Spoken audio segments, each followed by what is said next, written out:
Tudo bem? Eu sou a Mariana Barati, eu sou a técnica aqui do Infabic, então vocês vão me ver durante toda a semana.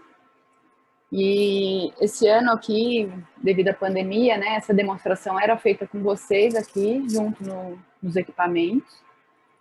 E então eu vou mostrar para vocês um pouquinho do nosso Infabic. Deixa eu compartilhar minha tela.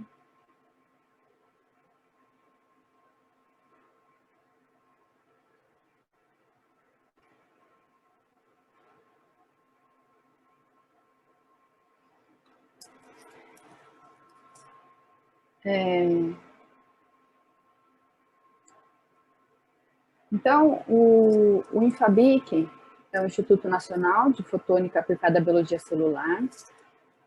Aqui nós temos atualmente 10 equipamentos, 10 microscópios, disponíveis para os usuários. E esses equipamentos não há custo para vocês utilizarem.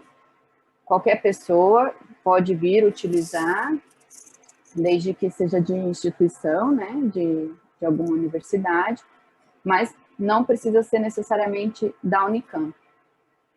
E aqui, a única coisa que a gente pede para vocês é que coloquem nos artigos e nas teses um agradecimento ao Infabic, porque com isso a gente consegue provar que realmente a gente é um instituto multiusuário, né? Através dos agradecimentos. Então, o que a gente tem no nosso portfólio? Nós temos o LSM 780 NLO, são dois equipamentos. Um é o invertido, que é o multimodal, que eu vou mostrar para vocês hoje. O outro é o upright, que também é multimodal. Temos o spinning disk, que a gente utiliza muito para célula viva. O apotome, que também é apropriado para fazer time-lapse. A gente tem um antiguinho, que é o LSM 510, um confocal. E temos também um microscópio de microdissecção. E, atualmente, os nossos dois equipamentos, que são os de super resolução. Um é o Elaira 7, que pode fazer o SIM, o Storm e o Palm. E o outro é o LSM 880 com o AirScan. Então, todos esses equipamentos fazem parte do Infabic e a gente vai demonstrar para vocês um pouco de cada um, tá? Durante essa semana. E agora o Infabic está contando com novas instalações. A gente vai... os equipamentos ainda não foram, mas o laboratório do professor Hernandes já está no prédio novo do Infabic. Então, agora vocês vão poder fazer as suas amostras, né? Preparar as suas amostras lá no Infabic mesmo, aqui, né, no Infabic, e aí trazer para o microscópio. Acontecia muito, principalmente quando você trabalha com a célula viva, a pessoa vir do departamento dela e chegar aqui, a célula já ter sentido aquele transporte. Ou, muitas vezes, as pessoas de fora da universidade, né, que precisa trabalhar com a célula viva, não tem aonde deixar essas amostras. Então, agora o Infabic, vocês podem contar com o nosso suporte mesmo de instalação, tá? Para fazer esses experimentos. E para vocês conseguirem agendar, a gente tem o site, aí também vocês podem conhecer um pouco mais sobre o Infabic. E aqui a gente tem como fazer o agendamento. Então, vocês acessam ali no Agendar Equipamentos, aí vai ter a nossa agenda. Agora, com a pandemia, o que está acontecendo? Eu só posso agendar... A gente está voltando aos pouquinhos, né? Mas a gente só está agendando um equipamento por sala. Então, eu tenho equipamentos espalhados em 3 salas, então eu não consigo fazer mais o agendamento de mais pessoas ao mesmo tempo. E outra coisa é que a pessoa está trabalhando sozinha, estou fazendo muito acesso remoto, auxiliando vocês remotamente. Então, a gente faz um treinamento prévio, né? A pessoa vem, a gente treina ela e depois ela começa a acessar sozinha. E está funcionando bem. E agora, assim, a gente está retornando aos pouquinhos, né? Então, esses equipamentos que eu vou apresentar hoje é o nosso confocal, que é o LSM 780, adaptado para ótica não linear. Então, eles são capazes de fazer espectroscopia de correlação de fluorescência, que é o FCS, microscopia intravital, microscopia confocal, tempo de vida de fluorescência, que é o FLIM, transferência de energia ressonante, Forster, que é o FRET, geração de segundo harmônico, microscopia de excitação por 2 fótons ou multifóton, microscopia Raman, ou o CARS, Coherent-Stokes-Raman Scattering, as pinças ópticas e microscopia de força atômica. Então, como o nosso... Deixa eu ver se eu consigo colocar um pointer aqui. Não sei qual. Então, o nosso sistema, o que ele tem? Tem a entrada dos lasers, não deixa eu colocar meu mouse. Ele tem a entrada dos lasers atrás do equipamento, então a gente tem os lasers contínuos e os lasers multifótons, como o professor Lenz mostrou para vocês. E aí, esse laser entra através de filtros de dicrói que vão chegar na minha amostra, e depois eles vão voltar para dentro do equipamento e vai passar pela grade de difração, que vai abrir todo o meu espectro e ser detectado no meu detector interno. Nós temos 2 PMTs e um detector quase. Ou eu posso mandar ele para fora do equipamento, e ali a gente tem um monocromador que permite fazer o Raman. Ou ainda mandar para os detectores externos laterais, que são non-scanned, que a gente faz o segundo harmônico e o FLIM. Tá? Então, aqui, eu gostaria, né, de apresentar para vocês pessoalmente o equipamento, o software, tudo. E sempre quando eu tinha essa parte de demonstração, era sempre muito rápido, porque aqui o espaço físico que o Infabic está hoje só permitia 10, 15 pessoas de cada vez. Então, era muito rápido. E aí as pessoas queriam muito aprender um pouco mais sobre o software. Tem muita gente de fora que está acompanhando a gente, que tem, às vezes, até esses equipamentos no laboratório deles e não sabe como é que utiliza o software. Então, o que eu fiz? Eu fiz uma apresentação para vocês, só que eu vou pedir, assim, umas desculpas para vocês, porque o áudio ficou muito baixo. Então, eu peço para vocês aumentarem o áudio de vocês quando eu começar. E eu gravei essa apresentação minha, tá? Para vocês verem, e não dá nada errado, que como é que a gente faz para adquirir as imagens de 3D, as imagens confocais e como o sistema opera, tá bom? Aí as dúvidas vocês podem ir mandando aí nos comentários que eu vou tentando responder. Para iniciar o programa, a gente utiliza o Zen Black. A nossa versão é a versão 2.1, tá? Desse microscópio. Você inicia, você já tem 2 opções.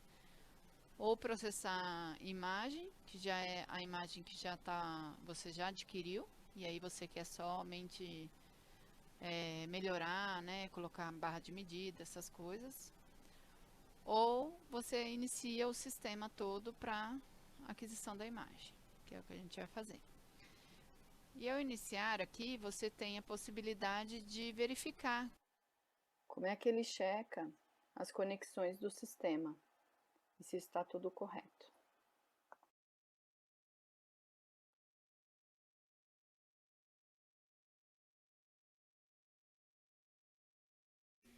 Então, quando começa o programa, aqui na barra Locate, é onde você vai poder focar a sua amostra.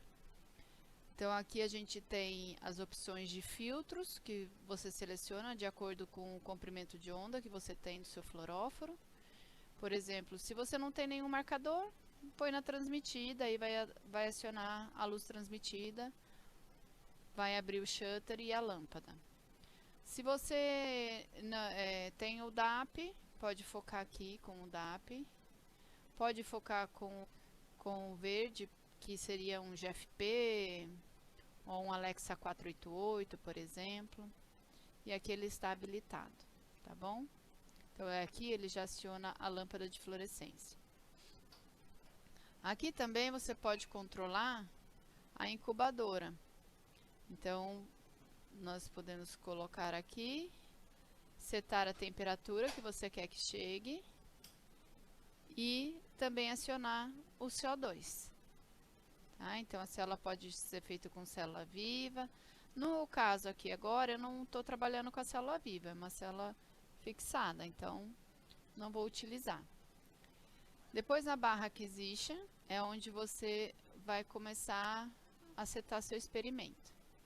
Vou fechar as outras abas aqui para não confundir. Então, de início aqui, o que a gente tem? A gente tem um Smart Setup, que você pode configurar as marcações que você tem.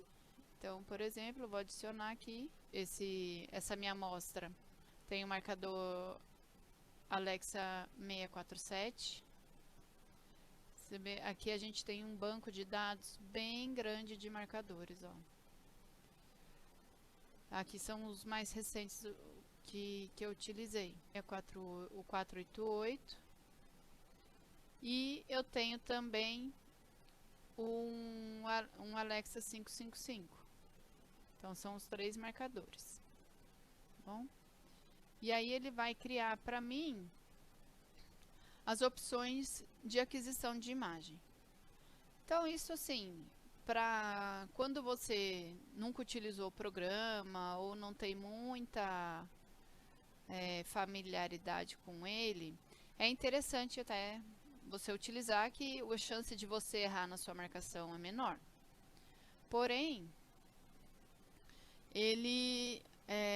eu já não gosto muito de trabalhar com ele assim, porque nem sempre as opções que ele oferece aqui são as melhores. Por exemplo, essa Fast, o que ele colocou? Ele colocou todos passando ao mesmo tempo. Então, se você olhar aqui, o cruzamento entre uma fluorescência e outra é até bem alto, ó, quase chega a mais de 20% de um canal para o outro, tá? Esse outro, que seria o melhor sinal, ele coloca tracks separados, que é normalmente o ideal assim para se trabalhar. Porém, ele pega todo o espectro de emissão desse meu fluoróforo. Então, isso também vai causar uma sobreposição de um canal para o outro. E a outra maneira, que é o Smart, que seria colocar os comprimentos de ondas mais separados em um track junto e o outro num track separado. Então, esse aqui passaria os dois ao mesmo tempo e aqui um só. Só que se vocês olharem aqui, também tem ainda um cruzamento entre as duas fluorescências. Então, assim, é bom utilizar porque ele já vai setar para você, mas ao mesmo tempo você ainda corre o risco de ter cruzamento de uma marcação para outra. Essa outra barra aqui, ele indica para você a velocidade de aquisição de imagem, né? Então, essa velocidade aqui, passando todos ao mesmo tempo, você vai conseguir adquirir a imagem mais rápido. Aqui, nesse caso aqui, eu não vou utilizar e normalmente eu não utilizo e não aconselho a utilizar, porque às vezes você corre grande chance de esquecer, de prestar atenção nisso daí e acabar perdendo todas as suas imagens, né? E depois aqui em seguida tem a barra onde eu vou fazer o meu live, posso fazer contínuos e tirar a foto.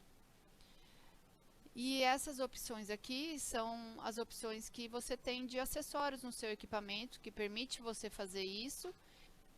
né? Eu vou falar um pouquinho de cada um, mais ou menos, conforme eu for fazendo as imagens, tá? Aí depois tem o laser aqui. Nessa barrinha de laser, a gente já vai ligando os lasers que vamos utilizar na nossa imagem. Então, no caso aqui, eu tenho um Alexa 555, então eu vou utilizar o laser 543, que é o mais próximo. O 488 é um laser que já está ligado, então ele é ligado fora do sistema. Depois eu vou utilizar um Alexa 647, então o laser mais próximo que eu tenho aqui é o 633, então eu vou utilizar. Esses lasers aqui de cima são os lasers contínuos, tá? Então eles têm essas bandas já pré-definidas. Nós temos aqui o laser MyTime, que é um laser multifóton, que eu posso modular qual é o comprimento de onda que eu quero que esse laser trabalhe. Então ele vai de 690 a 1040. Esse é o laser que a gente utiliza para fazer o segundo harmônico, o laser que a gente utiliza para fazer o FLIM, nesse equipamento aqui. Também fazer o DAP, que a gente não tem o laser contínuo 405 que normalmente utiliza para DAP. Porém, esse laser nosso está quebrado. Em breve a gente vai ter ele de volta. Aqui em propriedades a gente pode ver como que está o laser, o status dele, né? Esse aqui já está pronto para ser usado. Esse aqui ele está conectado. Depois a gente vem para setar a nossa imagem. Então aqui é aqueles tracks que eu falei para vocês. Então a gente vai trabalhar com os tracks aqui e os canais. Então eu tenho na minha amostra um Alexa 488. Então eu vou vir aqui no meu banco de dados, eu adiciono meu Alexa. Venho no meu detector e vou fechar aqui para o meu detector pegar da banda 498 a mais ou menos 560. O que é isso aqui? Então eu vou mostrar para vocês agora como é que funciona essa seleção do comprimento de onda no meu detector.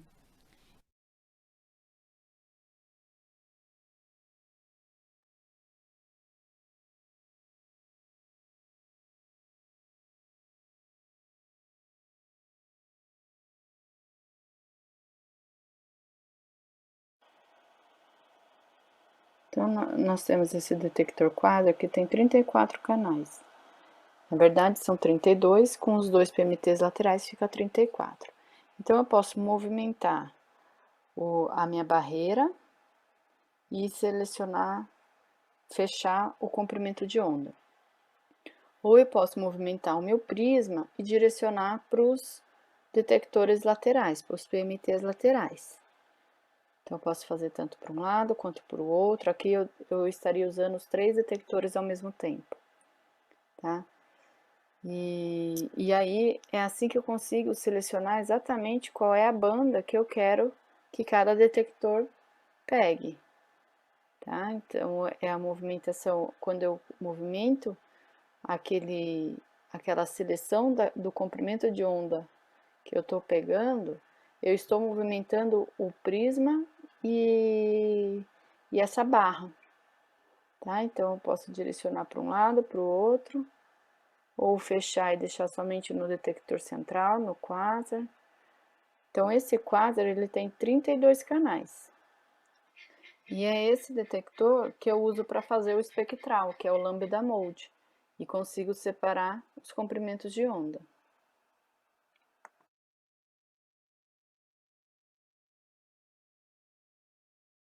Então agora vocês já entenderam, né? Então o que eu estou fazendo aqui. Eu coloco a cor do detector da imagem que eu quero. A cor é pessoal, é opcional, você coloca a cor que você quiser. Mas eu sempre falo para as pessoas não ficar preso à cor padrão. Você tem que colocar a cor que vai te dar maior contraste e vai te mostrar o que você quer na sua imagem. Depois eu vou selecionar o meu filtro dicróico. Vocês também já viram a aula de filtros dicróico, né? Que ele deixa passar o laser de excitação e ele vai barrar a reflexão desse laser. Então ele não vai deixar passar o laser no meu detector. Então eu venho aqui, vou selecionar o 488 e o meu laser 488 seleciono aqui. Ótimo. Selecionei esse canal, vou fazer isso para os outros também. Então, venho aqui em mais, adicionar um track. Quando adiciono um track, eu tenho que avisar para ele que eu vou fazer frame. Porque senão ele vai manter todos com os mesmos filtros aqui. Tá? O próximo marcador que eu tenho é um Alexa 555. Então, vou selecionar o Alexa 555. Puxo o meu detector para cá. Coloco ele em vermelho. Vou colocar o filtro para ele. Então, eu vou colocar esse aqui que tem o filtro para o 543. Coloco, aciono o meu laser aqui. E está feito. Então, quando vocês podem reparar aqui, ó, quando eu adiciono o meu laser, ele aparece aqui, junto com o meu espectro de emissão. Então, isso é ótimo para eu conseguir setar. Por exemplo, aqui, olha, o meu espectro está pegando a partir do 541. Então, eu venho aqui, vou fechar ele um pouquinho mais para cá, para eu aproveitar melhor a minha imagem. Não vou pegar muito acima. Você viu que o Alexa 555, o espectro dele vem até aqui embaixo, né? Tudo bem, vamos abrir aqui e eu vou mostrar para vocês como que a gente vai verificar se o próximo fluoróforo vai dar crosstalk aqui, tá? Venho aqui, adiciono mais um track. O próximo vai ser um Alexa 647.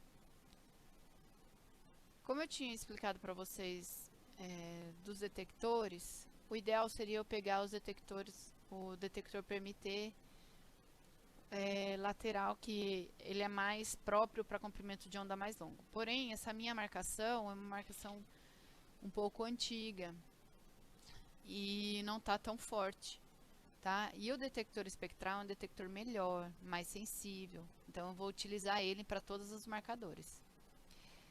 Venho aqui, seleciono aqui,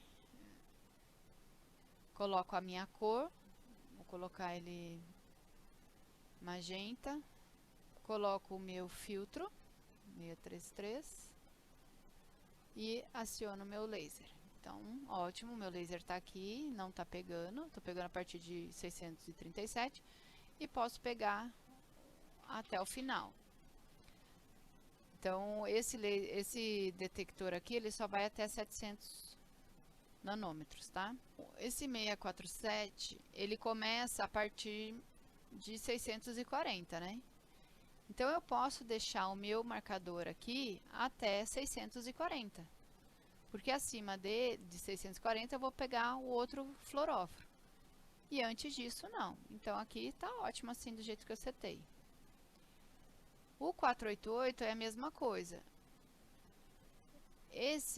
O marcador Alexa 555, ele vai começar a partir de 550, o espectro de emissão dele. Então, eu vou deixar o meu 488 até 550. Para não correr o risco do laser 488 acabar excitando o outro fluoróforo e ele aparecer nesse canal. Além disso, eu posso adicionar também uma imagem de transmitida. Por exemplo, eu tenho a opção de colocar aqui uma imagem de DIC, que é contraste diferencial. Fica uma imagem bem bonita de relevo, que vocês vão ver agora. Feito isso, selecionei todos os meus tracks. Posso ir lá para os meus canais. Então, agora o que eu vou fazer? Eu vou selecionar, vou ajustar cada um dos meus canais. Vou começar com a Alexa 488. Então, quando eu inicio sempre uma configuração nova, o meu detector aqui, ele está sempre fechado. Então, eu vou começar a subir ele. Venho aqui no Range Indicator, embaixo aqui da imagem. Clico aqui. O que esse Range Indicator vai me dar? Ele vai me dar a intensidade da minha marcação. Então, o que está azul é porque está preto. Vou apagar esse canal. E o que começa a aparecer aqui é a intensidade do meu marcador. Conforme o meu marcador, eu vou aumentando aqui o ganho do meu laser, ele vai ficando mais forte, né? Ele vai sendo excitado melhor e ele vai ficando branco. Até que chega um momento que começa a ter os pontos vermelhos, que é a indicação de saturação. Então, a saturação, o que ela vai me dar? Ao invés de você ter uma marcação pontual, você vai ter um borrão. Isso faz você perder resolução. Então, a gente não trabalha com esses pontos vermelhos aqui. Sempre deixar ele branquinho ou um ou outro ponto vermelho, porque isso também, quando você vai fazer a imagem, você tem photobleaching, né? Então, olha como ficou forte. Vou fechar o meu pinhole, colocar uma unidade aire. Feito isso, vou aumentar meu laser aqui. Agora, como ajustar? O que é melhor? Aumentar meu laser ou aumentar meu ganho aqui no meu detector? Isso vai depender, tá, da sua marcação. O ideal é você aumentar o seu laser, que você vai ter uma excitação melhor e menos ruído no detector. Porém, se você aumentar muito o laser, a chance de você dar photobleaching é alta. Então, cada amostra é uma amostra, assim. Tem que ver se está boa a marcação, se ela está aguentando, se o meio de montagem é um meio de montagem bom, né, que não vai dar fotooxidação. Então, tudo isso a gente leva em consideração. Tá? Vou aumentar aqui meu detector. E agora eu vou ajustar minha transmitida. Então, vou fechar esse canal. Vou deixar só o canal da transmitida. Tiro o Range Indicator, porque a transmitida não precisa disso. Olha que bonitinho. Então, minhas células estão aí. Vou ajustar aqui para ficar uma imagem bem bonita. Então, vocês veem que você tem a noção do relevo da célula, né? O núcleo mais alto do que o restante da célula. Eu sempre, quando eu faço uma imagem de confocal, eu gosto de fazer a transmitida. Não vai usar um laser a mais, demorar mais tempo para ser feita. Você faz junto com qualquer um dos outros lasers que você tem, que você está utilizando. E o que ela vai te dar? Ela vai te mostrar que a sua célula está íntegra. Então, assim, já tive casos aqui em que a revista, a pessoa mandou a imagem na fluorescência. Normalmente a gente não manda a imagem transmitida. E aí, mas o referido da revista pediu para ver que a célula parecia que ela estava sofrida, e aí a sorte foi que a gente fez, né?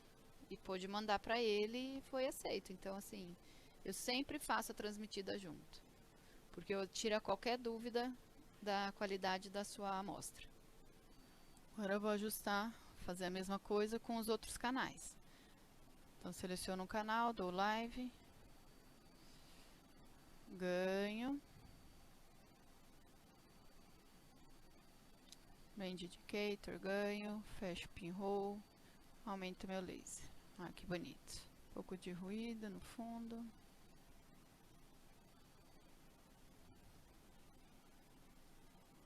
Próximo canal também. Feito isso, selecionei todos os canais.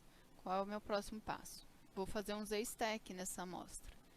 Então, eu vou vir aqui, aciono o meu Z-Stack para fazer uma imagem em 3D. Dou live novamente. Vou selecionar. Eu vou descer na minha objetiva até que eu não veja mais a fluorescência, certo? Como o primeiro slice. Agora eu vou fazendo o inverso, vou subindo até que eu não veja mais minha fluorescência.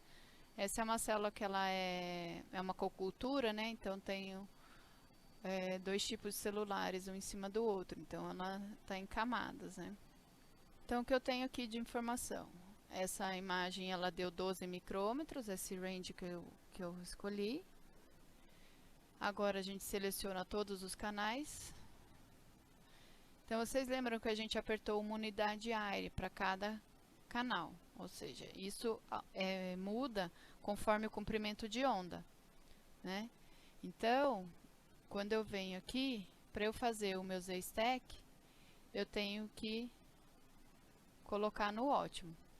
Então, que ele coloca exatamente a metade, né, do meu corte ótico. Para eu, na hora de fazer o 3D, não perder nenhuma região. Então, não sei se vocês já viram alguma imagem em 3D de confocal, que na hora que a pessoa vai rotacionar essa imagem, ficam umas partes pretas. Aparece todos os cortes pretos. Isso é porque essa secção ela foi feita muito longe. Então, você perdeu informação entre uma imagem e outra. E além disso, a gente vai ter uma espessura de corte para cada um dos comprimentos de onda. E a gente também pode otimizar esses cortes para que todos tenham a mesma espessura. Por exemplo, com o laser 488, eu tenho um P-hole que me dá um corte, uma secção ótica de 0,7 micrômetros, 700 nanômetros, né? O 555 já é 0,8 micrômetros. E o 633 é 0,9 micrômetros. Então, cada um ficou com um corte, né? Uma espessura de corte. Então, eu venho aqui, ponho para ele dar um smatch, que ele coloque todos mais ou menos iguais, tá? Então, ele colocou todos a 0,7. Então, eu seleciono o ótimo, tá? Só que isso faz com que uma imagem de 11 micrômetros tenha 33 cortes, tá? Então, ele vai fazer 33 imagens para gerar o meu 3D. E isso pode ocasionar o quê? Dependendo da sua amostra, se você tem um fluoróforo que não é muito estável ou se ele está fraco, cada vez que passa o laser em cima, você perde um pouco do seu marcador por photobleaching. Isso daí tem que levar em consideração na hora de você fazer um 3D. Outra coisa é o tempo que isso vai levar para ser feito, né? Então, as imagens confocais, elas são imagens lentas, é feita por varredura, o laser vai varrendo, você vê, conforme a gente dá o live aqui, olha, vocês veem o laser passando, né? Ele está varrendo a imagem aqui. É uma aquisição lenta. E tudo isso tem que ser levado em consideração. Selecionei meu Z-Stack e agora eu vou pro Acquisition. Então aqui eu vou dizer para ele a maneira que eu quero que essa imagem seja feita. Então eu vou dar um zoom aqui, ou eu posso vir aqui, dar um crop. Eu quero selecionar esse grupinho de células, tá? Vou fazer assim. Então eu dei um zoom de 1,8, eu posso vir aqui, para onde eu quiser, tá? Dentro dessa minha área. Vou selecionar uma imagem 1024 por 1024 pixels, é a imagem padrão, normalmente que a gente faz, com o laser passando 2 vezes. Então, o laser vai passar 2 vezes e ele vai me dar a média de intensidade. Quanto maior for o número aqui, mais resolução você vai ter, porém, mais photobleaching, porque daí o laser vai passar 4 vezes em cima do mesmo ponto, 8 vezes em cima do mesmo ponto. Então, nesse caso, como eu vou fazer Z-Stack, normalmente eu faço 2. E a velocidade aqui. Eu posso colocar o laser bidirecional, tá? Ele vai e volta. Com isso eu ganho tempo. A velocidade aqui, normalmente a gente faz em 6, que fica numa resolução boa, que dá 3,15 microsegundos por pixel. Tá bom? venho aqui no Imagem Setup e falo para ele fazer o Z-Stack de cada frame. Então o que ele vai fazer? Ele vai fazer uma cor, cada track ele faz o Z-Stack, daí ele vai mudar de track, faz o Z-Stack, muda de track, faz o Z-Stack, depois ele junta tudo. Isso é bom porque a gente ganha tempo, porque senão ele vai ficar trocando o filtro, vai, volta, vai, volta, vai, volta, e isso leva mais tempo. Feito isso, ele vai me dar aqui, ó, os 33 cortes, venho, aperto Start Experimento. E ele vai começar a fazer. O bom da aula virtual é que eu posso correr, né? Foram 12 minutos de aquisição. Então, isso conta bastante tempo. Aí, quantas amostras você tem que fazer, né, no dia? Na minha galeria, eu tenho todos os cortes. Então, o meu Z-Stack, o que eu fiz? Eu fui fatiando a minha amostra, né? Minha objetiva foi andando para cima e foi andando a cada 0,37 micrômetros. Então, a cada 0,37 micrômetros fazia uma imagem. Então, eu tenho a imagem do Z-Stack também aqui. Então, aqui eu tenho a imagem separada, vou colocar transmitida aqui para vocês verem. A imagem, o merge com a transmitida não fica tão legal, né? É mais bonito o merge só com a fluorescência.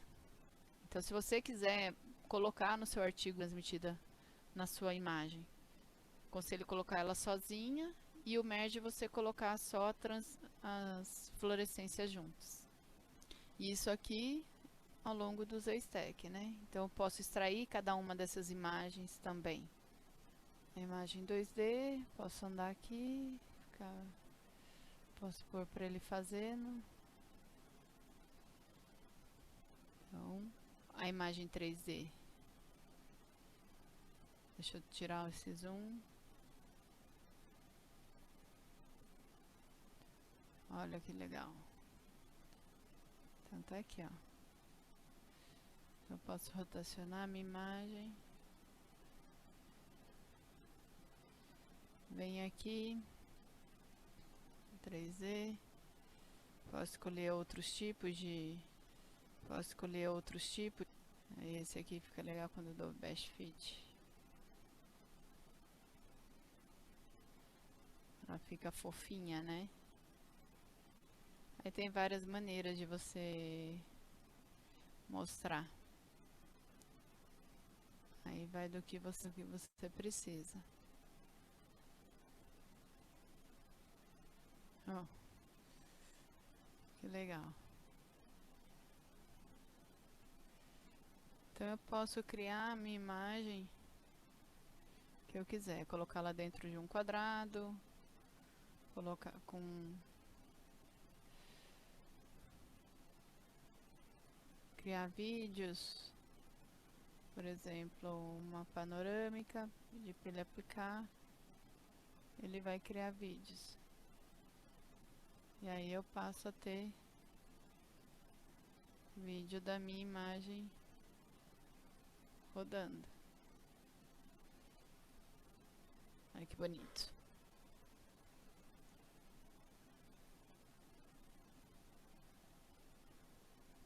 Essa parte de análise, normalmente quem faz é o usuário, tá? A gente aqui no Infabic, nós só fazemos as aquisições, ajudamos os usuários a fazer as aquisições, só que a parte de análise a gente não manja tanto, então assim, o que puder, lógico, a gente vai ajudar, mas normalmente a pessoa tem que ela mesma trabalhar no ImageJ, nesses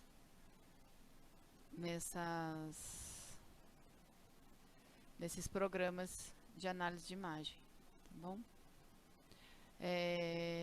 Nós temos aqui algumas coisas habilitadas de análise avançada aqui no Zen, só que não tem como disponibilizar para o usuário, porque os equipamentos eles ficam ocupados com os usuários adquirindo as imagens, né? A gente não tem como disponibilizar o computador para a pessoa fazer análise, tá? Por isso que a gente sempre colocou aqui no nosso workshop o mini curso de ImaDJ, que é realmente para vocês conseguirem fazer, né, as análises de vocês. Tá? Então essa é uma imagem 3D. Outra opção que eu posso fazer é esse ortogonal. Então eu posso mostrar aqui, olha, ela num corte longitudinal e um corte transversal dessa minha amostra, ó. Que legal. Tá vendo? Outra coisa que eu posso fazer aqui também é a colocalização. Então, quando eu vou trabalhar com a colocalização, o principal que eu tenho que levar em consideração é fazer em track separado. Tá? Se eu fizer um track junto, a chance de você ter um cruzamento de um canal para o outro é grande, então a chance de te dar uma falsa colocalização também é grande. Aqui ele vai te dar o índice de colocalização, só que eu não sei quais são os parâmetros que o software utiliza para fazer essa colocalização. Então, assim, a gente sempre pede para fazer no ImaDJ, que vocês têm os plugins certos, vocês sabem como que esses plugins operam, tá? Mas aqui dá para você ter uma noção mais ou menos de como, se realmente está colocalizado ou não. Então eu posso escolher os dois canais que eu quero que faça a colocalização. Então eu quero ver se o verde, que é o meu canal SH1, ele está colocalizando com o meu magenta, que é o meu Alexa 647, tá? E eu posso pedir para ele selecionar, por exemplo, uma região específica. Eu quero que você me diga se aqui está havendo colocalização. Tá? Nesses pontos aqui está tendo colocalização. Então aqui está tendo colocalização. Então eu posso pedir para ele e ele vai me dar um índice de colocalização aqui. Então aqui, quando eu tenho... Aqui funciona mais ou menos como uma citrometria, né? Tem um threshold que eu posso considerar aqui. Então aqui é tudo que tem no canal magenta e aqui é tudo que tem no canal verde, certo? E aqui é o que está colocalizado, ou simplesmente a minha célula inteira, ou uma área maior. Eu posso desenhar também. Eu quero que você pegue aqui essa região aqui. Então o índice de colocalização, que é aqui, ó. Quanto mais próximo de um, mais colocalizado, tá? É assim que a gente vai verificar. Ah, tá bom, Mari, legal, aqui tem um pouquinho, mas eu queria ver realmente o que está colocalizado ou não. Então eu posso vir aqui, fazer um cut mask. Então ele vai me dar tudo o que está colocalizado. Isso em 3D, tá bom? Então olha, toda essa área aqui está colocalizada. Aí eu posso gerar o 3D da colocalização também. Então isso aqui está colocalizado. Tá bom? Tem as duas marcações, o magenta e o verde. Então eu posso fazer isso também. Outra coisa, eu posso ter o profile, que é mostrar a intensidade da minha marcação nessa linha. Então mostrar, por exemplo, aqui tem uma marcação em vermelho, ela tem pouquinho de verde, bem pouquinho e nada de magenta. Então aqui, ó, já tem uma intensidade maior de magenta, também tem uma intensidade maior de verde. E aqui também ele vai te dar por micrômetro a intensidade de cada um dos canais. Eu posso medir a distância de um ponto e outro também. O histograma também, que ele vai me dar a intensidade ao longo de quanto aparece, né? Nesse ROI. Tudo aqui ele está fazendo em cima desse ROI, tá bom?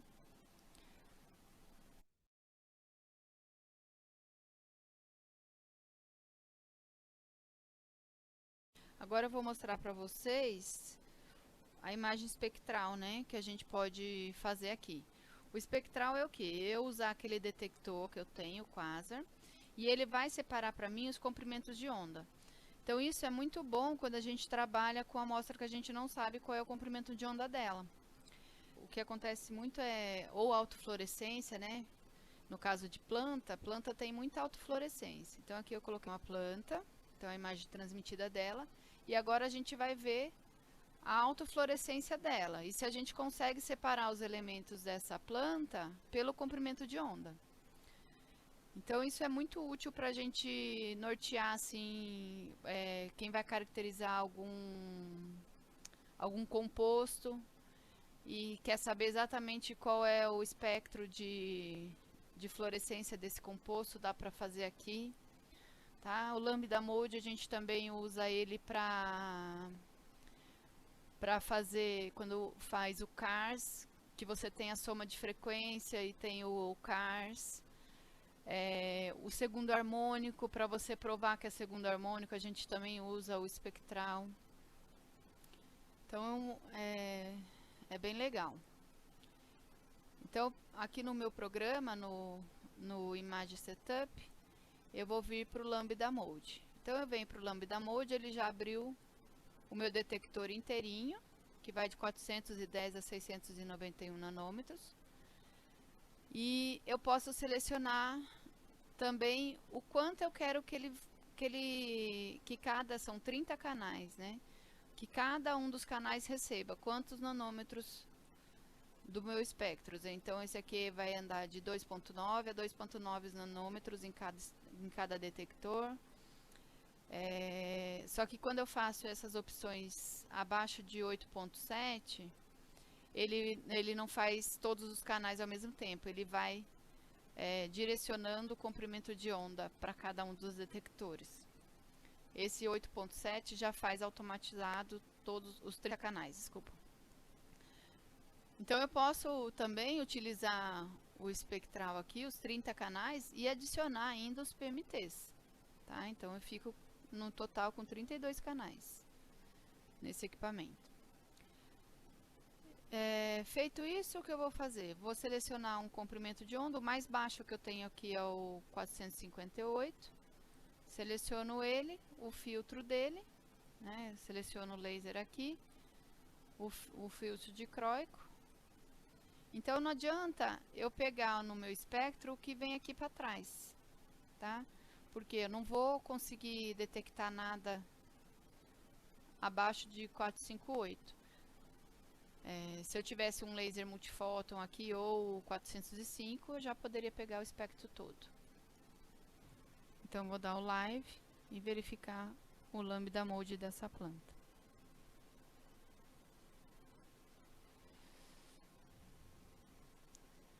Então eu vou aqui no Channels, aumento o ganho do meu detector, ó, já começou a aparecer. Vem no Galeria, aqui eu vou separar por comprimento de onda. Vou aumentando aqui o meu laser. E vou também fechar o meu pinhole.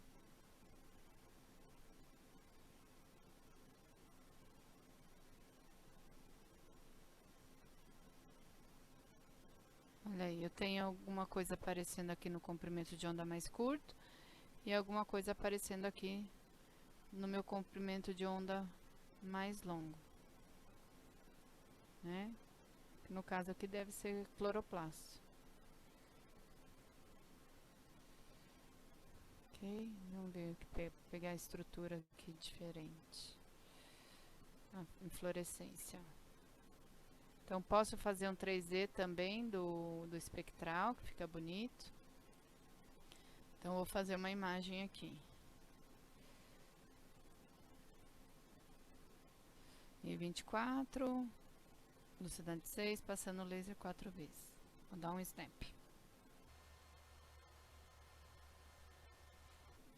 Não sei se está conseguindo ver, vou aumentar um pouco o brilho aqui. Mas olha, a gente tem uma estrutura que está em verde, outra estrutura que está em vermelho. Então eu venho no meu Unmixing, e peço para ele encontrar aparentemente 2 componentes, né? Eu vou pedir para ele achar 3 componentes. Vamos ver se ele acha 3 componentes diferentes. Não. O problema de eu não achar componente, porque quando eu coloco no automático, ele vai na onde tem maior intensidade. E ele está pegando tudo sempre o cloroplasto.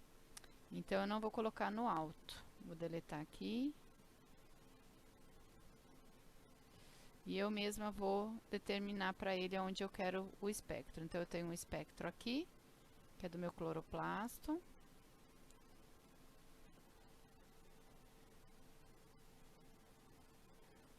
Ele tem um espectro que está um pouco mais fraco, mas aparece uma bandinha aqui no comprimento de onda mais curto.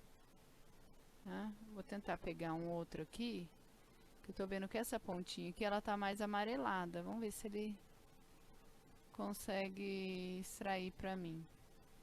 Mas você vê que a intensidade desse marcador do cloroplasto aqui, do vermelho, é bem mais intenso em relação aos outros comprimentos de onda. Mas é possível a gente pegar. Feito isso, deixa eu deletar, ele criou um a mais aqui. Eu posso pedir para ele extrair esses comprimentos de onda. Aí ele extraiu as componentes que tem os comprimentos de ondas que eu determinei naquele espectro. Deixa eu colocar esse aqui numa outra cor, um magenta, para aparecer mais. Tá? Aí um mínimo e máximo, vou colocar aqui. Deixar mais visível. E tá aí, então eu separei componentes diferentes na planta, só com a autofluorescência dela. O que eu posso fazer aqui também é pedir para ele extrair manualmente. Então, por exemplo, eu quero que essa aqui seja uma cor azul, que ele pegue tudo o que tem comprimento de onda de 400 a 500. Vou somar mais um. Vou pôr um verde. Eu quero que ele pegue tudo que tenha de 500 a 600. E que ele me dê tudo que tem em vermelho acima de 600. Tá? Eu posso olhar, vir aqui na minha galeria e olhar qual é o espectro. Então, por exemplo, ó, o vermelho ele está começando a aparecer a partir de 650. Então, eu posso vir aqui no meu linear mixing e pedir para ele pôr acima de 650. Então, vai limitar mais ainda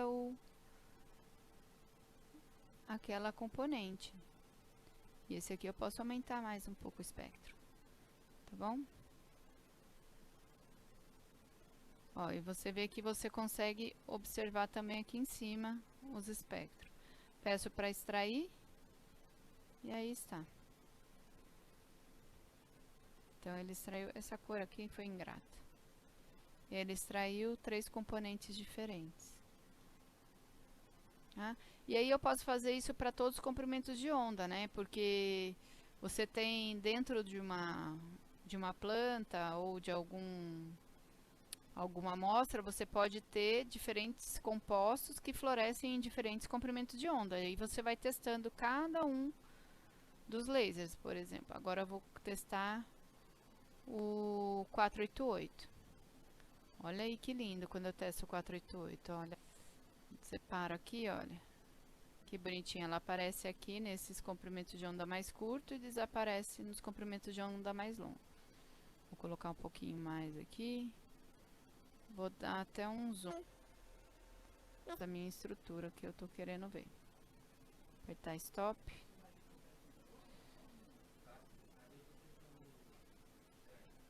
Venho, dou um crop.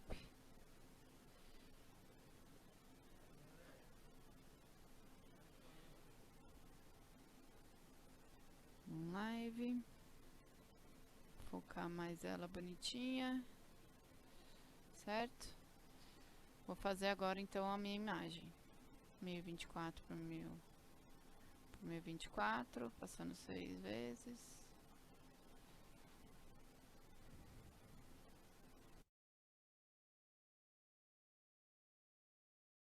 posso vir aqui no Unmixing, Auto Find, para ele encontrar somente 2. Ó, então ele encontrou 2 comprimentos de ondas distintos, ó. Então os dois estão bem intensos, por isso que aparece melhor aqui. E aí eu posso salvar esse espectro no meu banco de dados, tanto o primeiro quanto o segundo. E se um dia eu quiser setar meu equipamento para pegar esses comprimentos de onda, eu consigo, tá? Porque daí eu já conheço o espectro de emissão. Eu tenho uma tabela aqui também que me dá por comprimento de onda, então eu posso caracterizar exatamente o pico, onde é de cada fluoróforo, tá? Onde é mais intenso. Extrair essa tabela também, posso extrair, tirar essa informação. E posso vir no Linear Unmixing e pedir para ele separar as duas componentes. Então eu tenho 2 componentes distintas com comprimentos de onda distintos.